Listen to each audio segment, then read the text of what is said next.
They were called the Monarchs of the Air, a testament to human engineering and luxury. On a routine afternoon in March 1977, on the island of Tenerife, two Boeing 747s, vessels declared the pinnacle of aviation safety, carried over 600 souls. This confidence was so complete that the pressure to depart outweighed the caution required for a fog-shrouded runway. In the blinding gray mist of the tarmac, a single misunderstood radio call set a disaster in motion. Despite desperate maneuvers, the grand vessels broke apart and became an inferno, leaving 583 people dead in the burning wreckage. This is a reflection on the times humanity was brought to its knees by its own hand. By the absolute laws of physics or by a microscopic error, these stories prove that while our ingenuity is great, our vulnerability is often a matter of preparation or the lack thereof. The planes that were symbols of progress became a monument to overconfidence. It proves that the greatest dangers are often the ones we refuse to believe are possible. A summer evening over Japan. The sun hangs low and golden above the mountains of Gunma Prefecture. Families are traveling home. Children sleep against windows. 509 passengers and 15 crew settle into the familiar hum of a Boeing 747 bound from Tokyo's Haneda Airport to Osaka. It is August 12, 1985. It is the height of Obon, the Festival of the Dead. 12 minutes after takeoff at 24,000 feet, the world fractures.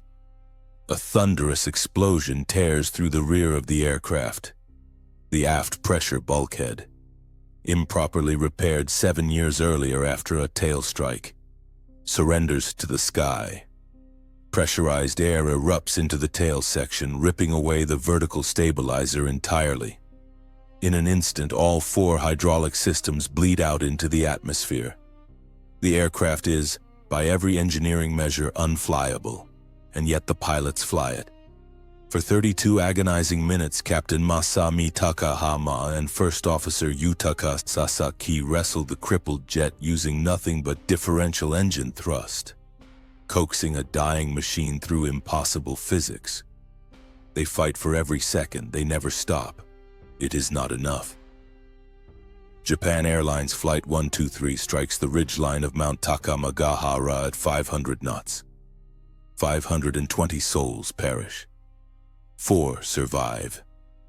This disaster remains a monument to the lethal consequences of maintenance failure, and to the extraordinary courage of those who fought the unfightable. High above the darkening fields of northern India, the evening sky holds its breath. It is November 12, 1996. The air over Haryana is still and clear. Perfect flying weather. 60 miles west of Delhi, 2 invisible threads are being drawn toward a single point in the darkness. Saudi Arabian Airlines Flight 763, a Boeing 747, climbs outbound from Indira Gandhi International carrying 312 souls. Kazakhstan Airlines Flight 1907, an Ilyushin Il-76 cargo transport, descends inbound with 37 aboard. They are assigned to adjacent altitudes on the same airway. A narrow corridor, a thin margin, a fragile trust placed entirely in human voices and radio waves. But the voices fail. Delhi Approach instructs the Kazakh crew to maintain 15,000 feet.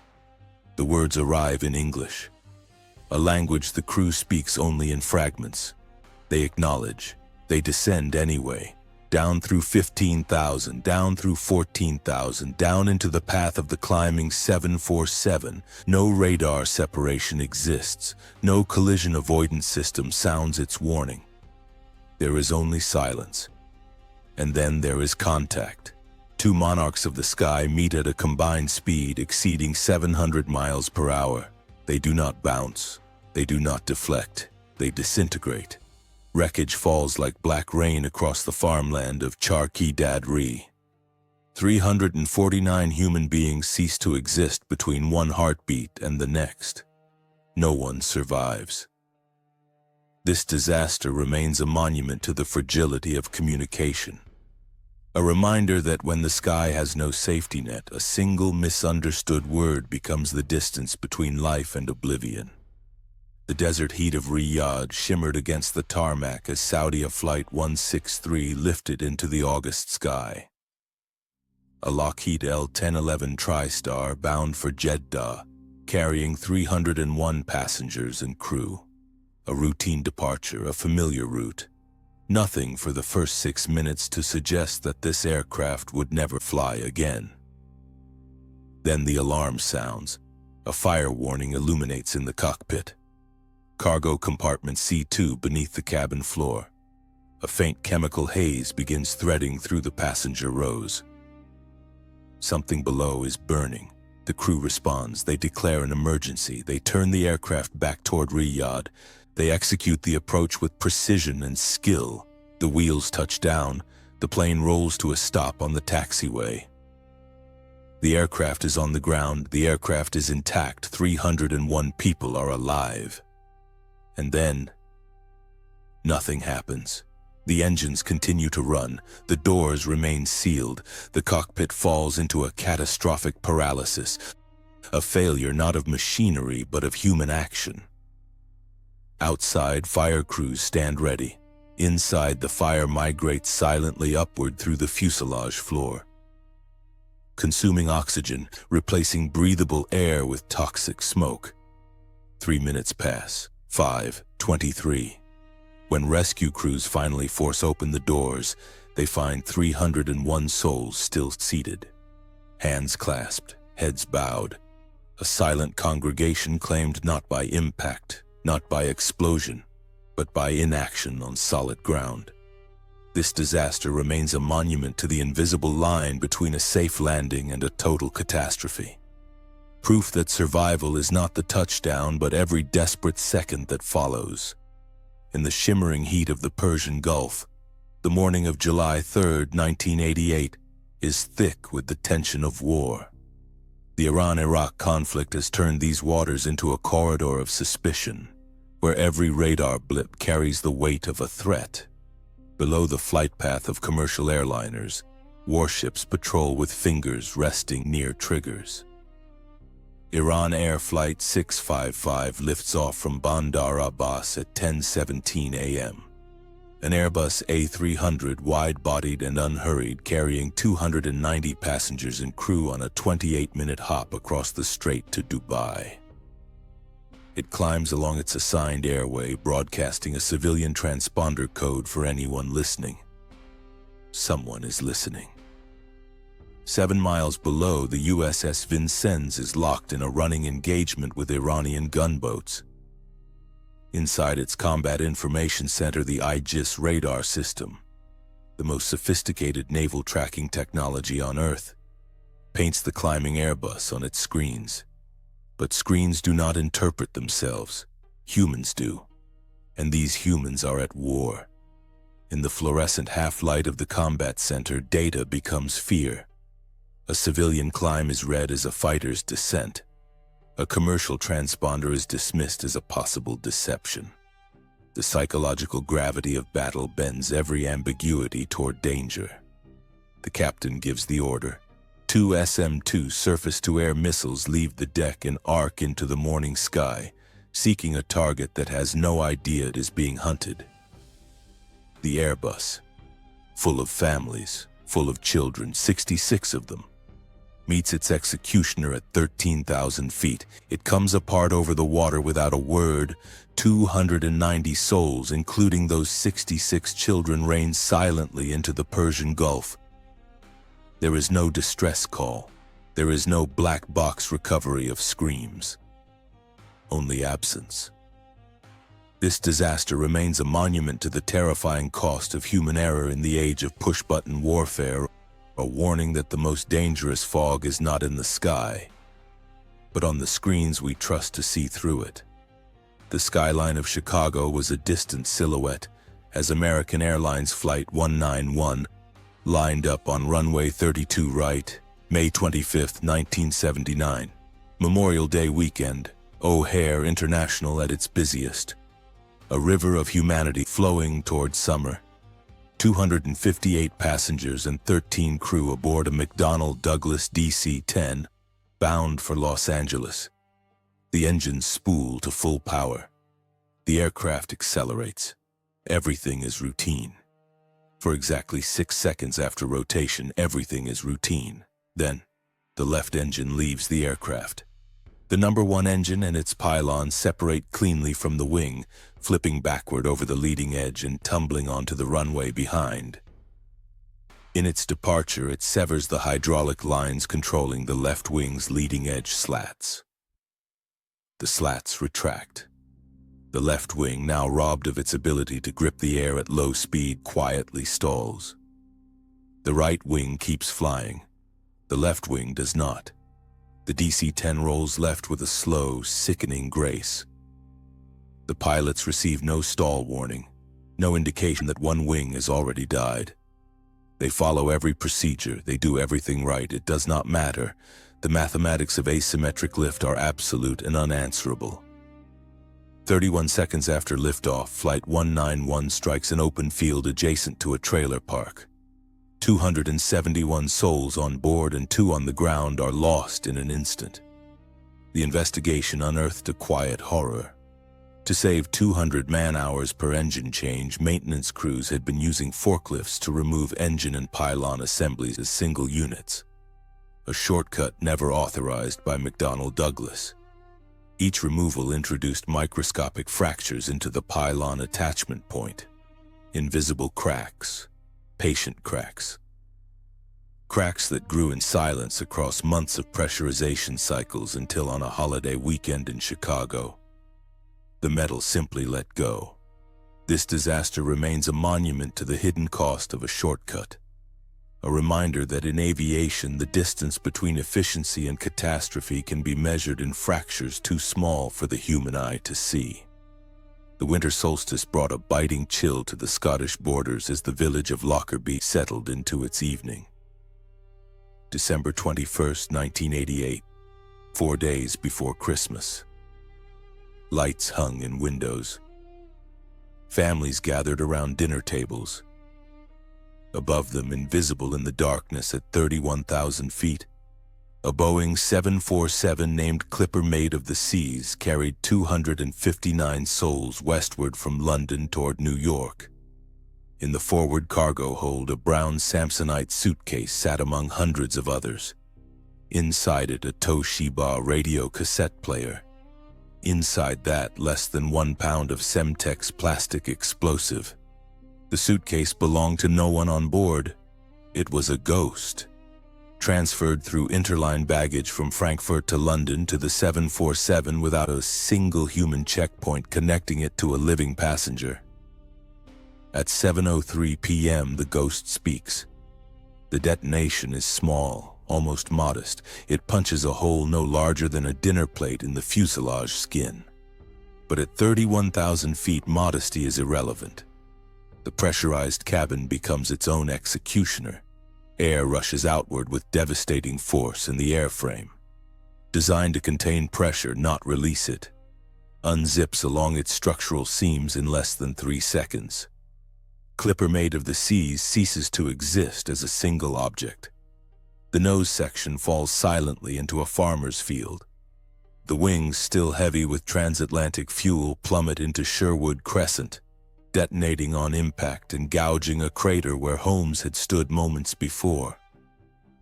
Debris rains across 800 square miles of Scottish countryside.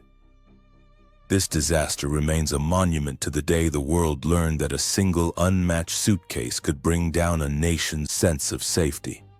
And that security is not a luxury afforded in peacetime, but a debt owed to every soul who trusts the sky. The morning sun caught the polished silver of the DC-10 as it lifted away from Orly Airport, heavy with passengers bound for London. March 3, 1974, 346 souls aboard Turkish Airlines Flight 981. Many of them rebooked from a strike-affected British Airways flight, passengers of pure circumstance, travelers who were never meant to be on this plane. Below the cabin floor in the rear cargo compartment, A door waits. On the ground in Paris, a cargo handler had wrestled the aft cargo door closed. The handle moved. The latch appeared to engage. But appearance and reality are separated by a design flaw that McDonnell Douglas has known about for 2 years. The locking pins have not fully seated. The door is holding itself shut on nothing but friction and faith. At 12,000 feet, faith runs out. The door explodes outward. Pressurized air detonates through the opening and the cabin floor above the cargo hold collapses instantaneously. The flight control cables, the elevators, the rudder, the very nerves connecting the pilot's hands to the aircraft's will, run through that floor. They sever completely. The pilots pull back on controls connected to nothing. They push pedals that speak to no surface. A 300,000-pound aircraft becomes a ballistic object, answering only to gravity and aerodynamic decay. Flight 981 enters the ancient trees of airmen on Ville Forest at over 400 knots. The impact is absolute. 346 lives end simultaneously, making it the deadliest air disaster the world has ever witnessed. The investigation revealed the quietest horror of all. The flaw was known. Engineers had warned. An identical door failure had occurred on a previous DC-10 flight 2 years prior. Fixes were proposed but deferred through regulatory gentlemen's agreements. Handshake promises between manufacturer and authority that a voluntary service bulletin would suffice.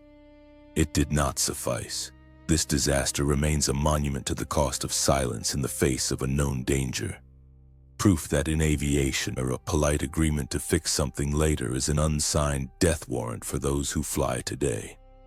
The Atlantic was a vast iron-gray mirror beneath the wings of Air India Flight 182 as it cruised toward the Irish coast. June 23, 1985. A Boeing 747 named Emperor Kanishka, carrying 329 souls from Montreal to London and onward to Delhi. Families returning home, children sleeping beneath airline blankets. 82 of them, small bodies curled into seats above an ocean they would never cross. In the forward cargo hold, a suitcase sits among the luggage. It was checked in Vancouver by a man who purchased his ticket under a false name. He never boarded. In an era before automated baggage reconciliation, no system existed to ask the simple question: does this bag belong to someone on this plane? The bag belongs to no one on this plane. Inside it, concealed within a Sanyo tuner radio, a timer counts silently towards 0. At 7:14 a.m. it reaches 0. The detonation is brief, a sharp percussion in the belly of the aircraft. But at 31,000 feet, brevity is irrelevant. The fuselage fractures. The 747, 400,000 pounds of metal and humanity, comes apart over the Atlantic with a violence that leaves no time for a distress call, no mayday, no final transmission. The cockpit voice recorder captures only the steady hum of flight, and then nothing. 329 souls descend into the North Atlantic, 82 children among them. Bodies are recovered from the freezing water for days. Some are never found. The ocean keeps what it takes. The investigation uncovered a failure so elementary it defied belief. A bag with no passenger, a name with no face, a bomb that walked itself onto an aircraft through the simple absence of a question nobody was required to ask. It remains a haunting testament to the lethal innocence of an era that trusted process over vigilance. And to the 82 children whose silence over the Atlantic finally taught the world that every bag must have a name, and every name must have a soul on board. The Taiwan Strait was a shimmering blue ribbon beneath China Airlines Flight 611 as it climbed toward its cruising altitude. May 25, 2002. A Boeing 747, 22 years old, carrying 225 souls from Taipei to Hong Kong. A route flown 1,000 times. An aircraft maintained, inspected, certified, trusted. But trust in aviation is only as sound as the thing you cannot see. 22 years earlier, this same aircraft had struck its tail during a landing in Hong Kong. The impact gouged a deep wound into the lower fuselage skin, structural damage requiring the replacement of an entire section of metal. Instead, technicians laid a patch over the wound, a doubler plate, a bandage placed over a fracture, and signed off as repaired. The crack did not heal. The crack waited. For 22 years, every flight cycle, every pressurization and depressurization, pulled at the hidden fracture beneath that patch. Millimeter by millimeter, flight by flight, the metal fatigued in silence, a slow poison coursing through the belly of an aircraft that passed every inspection because no one ever lifted the bandage to look beneath. At 35,000 feet on a clear and unremarkable afternoon, the metal reaches its final cycle. The tail section disintegrates.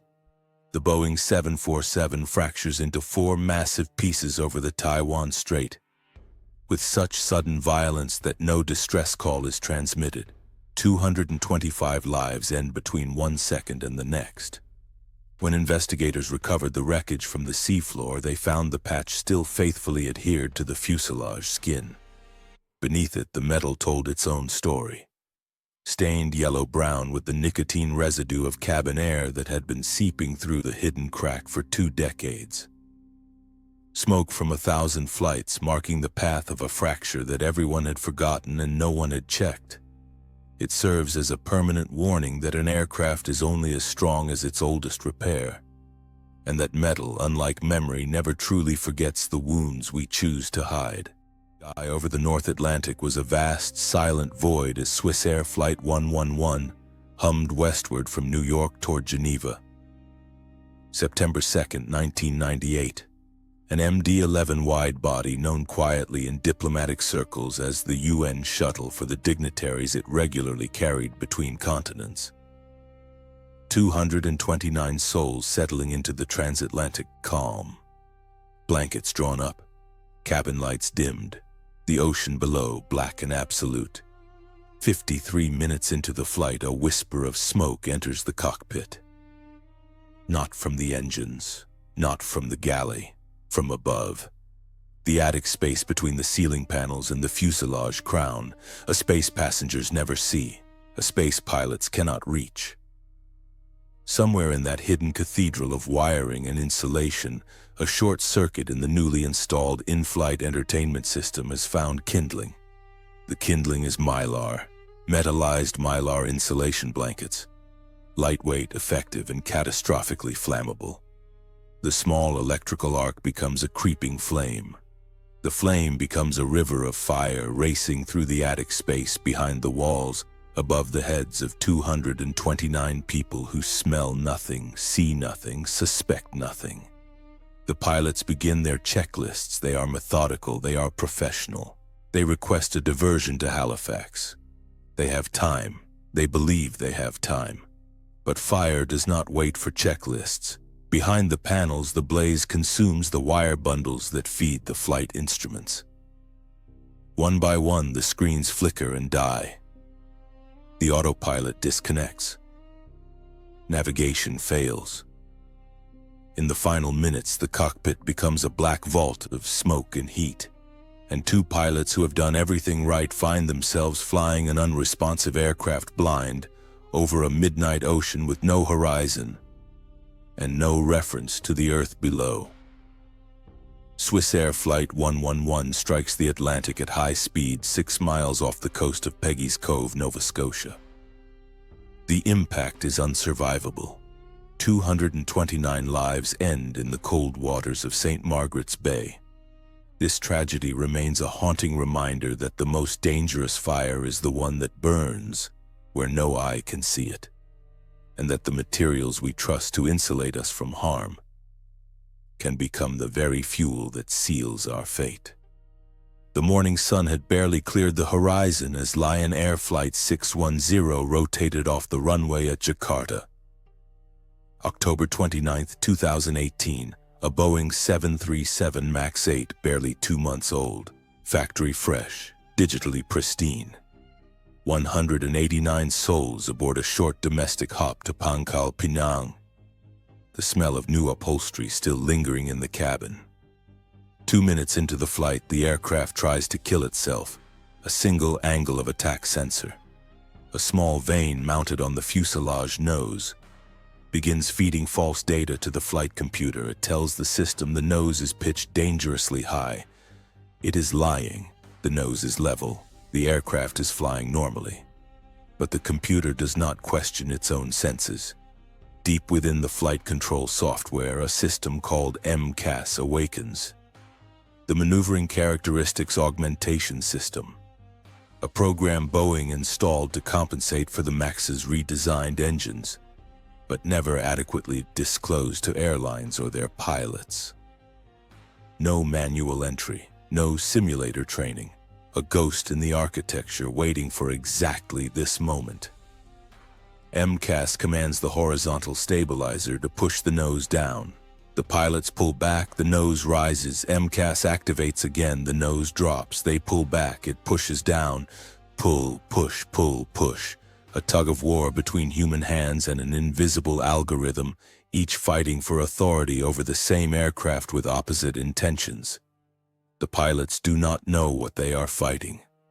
They have never been told MCAS exists. Every correction they make is undone seconds later by a system designed to override the very inputs they are trained to trust. Warnings cascade across the instrument panel. Airspeed disagree, altitude disagree, stick shaker vibrating violently. A cockpit screaming contradictions while a hidden hand steadily walks the nose toward the sea. 12 minutes after takeoff, the struggle ends. Lion Air Flight 610 strikes the Java Sea at over 400 knots. 189 souls. Passengers, crew, and 2 pilots who fought an enemy they could not see and were never told existed, are lost to water so shallow that the wreckage embeds itself in the seabed mud. This event stands as a terrifying testament to the danger of secrets hidden inside the machines we trust. A warning that when profit outpaces transparency and software replaces disclosure, the cockpit becomes a cage where pilots fight not the sky, but the silence of their own manufacturer. The air in the Ethiopian highlands is thin and crisp, carrying the morning light across Addis Ababa as Ethiopian Airlines Flight 302 lifts off from Bole International Airport. March 10, 2019, a Boeing 737 MAX 8, 4 months old, 157 souls from 35 nations aboard a routine flight to Nairobi. 5 months and 12 days since Lion Air Flight 610 plunged into the Java Sea. The world has been warned. The world has not acted.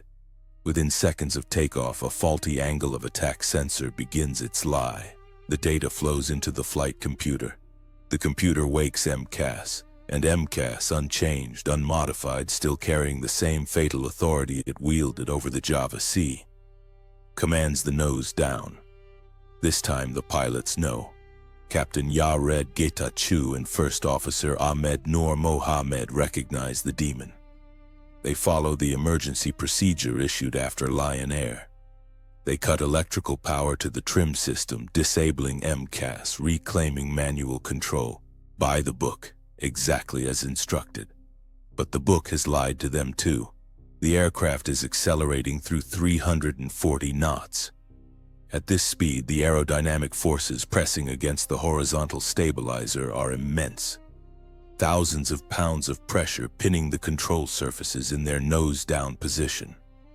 The manual trim wheel, their only remaining tool, requires physical force to turn against this load. The pilots grasp it, they pull, they strain against physics itself. The wheel will not move.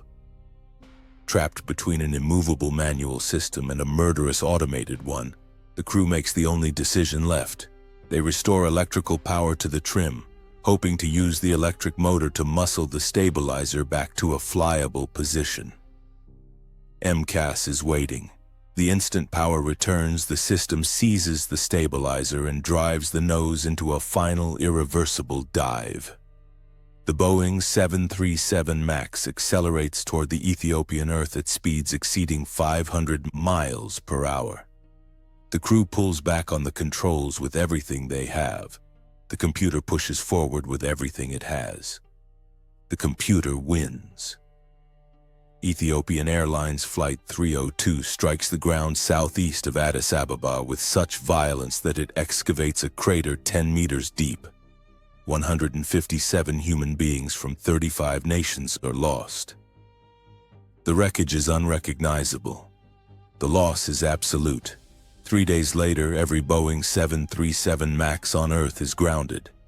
The most significant crisis in the history of modern commercial aviation unfolds not from a single tragedy but from the unconscionable repetition of one.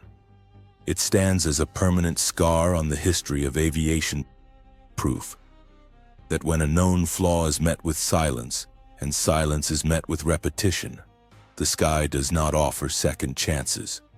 It offers only consequences. The night air over Thailand was thick and still as Lauda Air Flight 004 climbed into the moonlight, unaware of the phantom in its machinery. May 26, 1991, a Boeing 767, 7 years old, carrying 223 souls from Bangkok toward Vienna.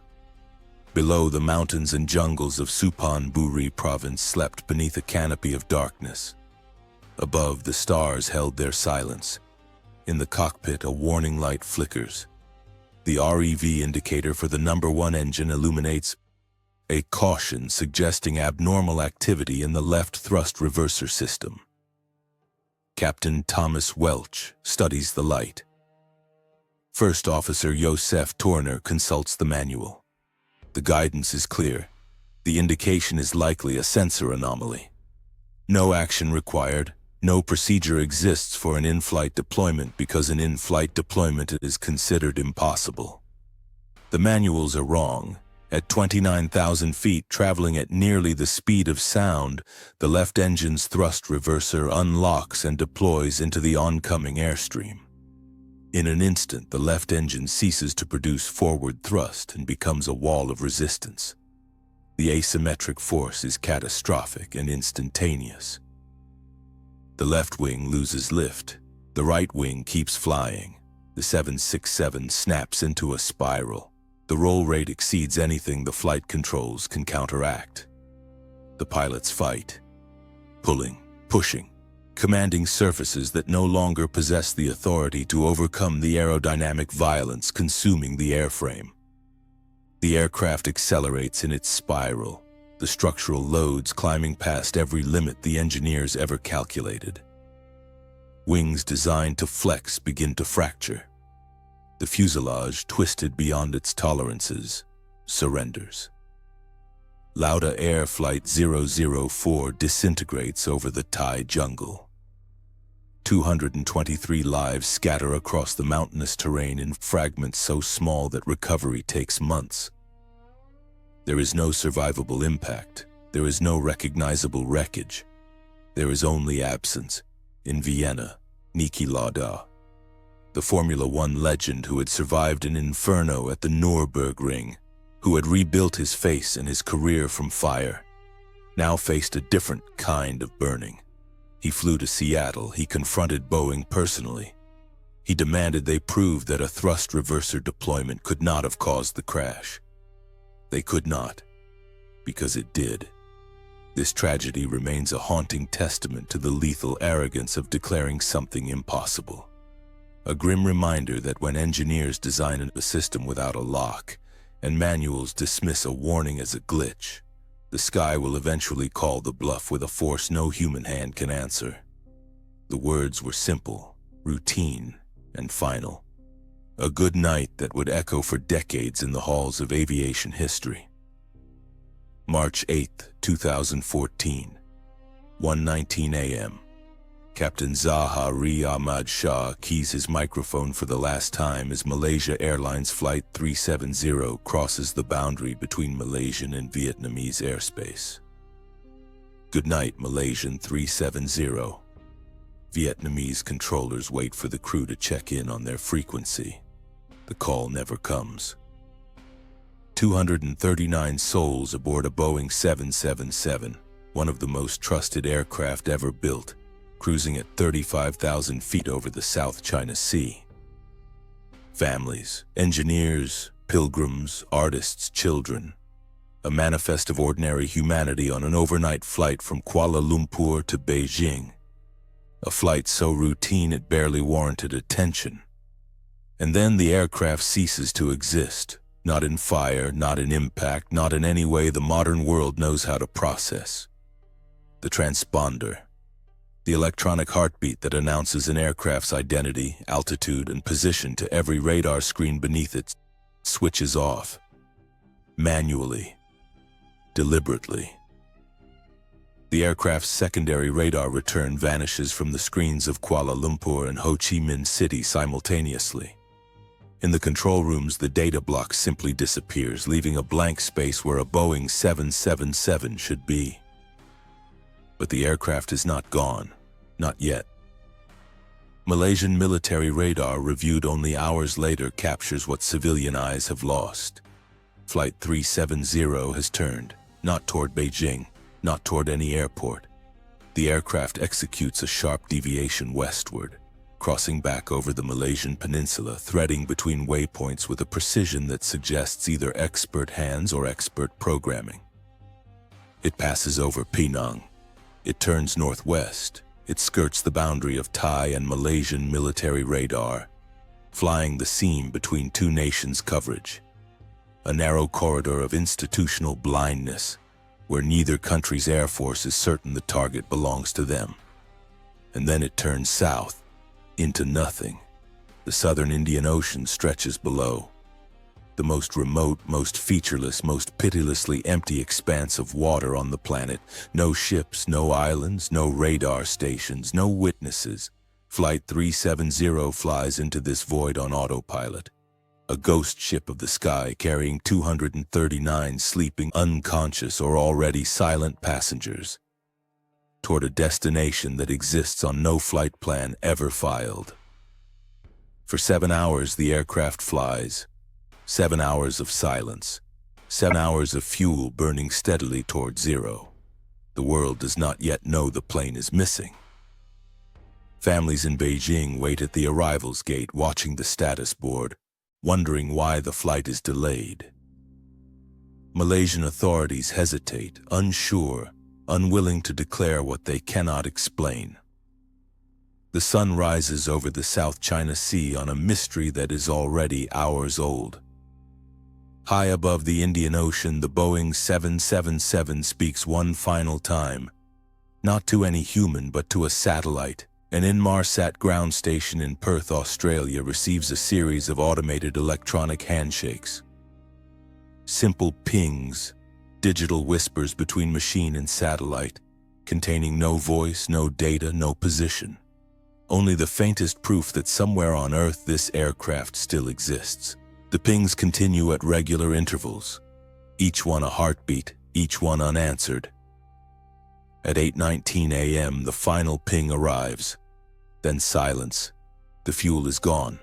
The engines flame out over one of the deepest oceanic trenches on Earth, where the seabed plunges to 15,000 feet. And the currents carry secrets into geological time. The aircraft begins its final descent, not into history but into absence. The largest search operation in human history follows.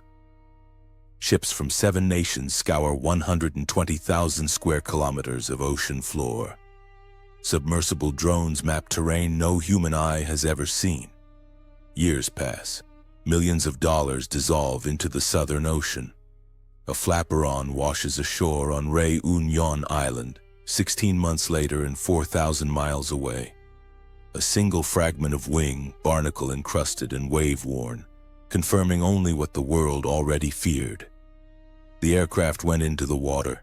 The ocean took it. But the ocean has not given it back. No fuselage, no black boxes, no answers. 239 human beings remain suspended between the known and the unknowable. Not confirmed dead by evidence, not alive by any mercy of physics. Their families exist in a liminal grief that has no precedent in modern aviation, holding photographs of people who did not crash, did not land, did not arrive. People who simply stopped being findable. The questions remain, and they are unforgiving. Who turned the aircraft? Why? Was consciousness present in that cockpit for the entire 7-hour journey south, or did the plane fly itself into oblivion, carrying an already silent cabin?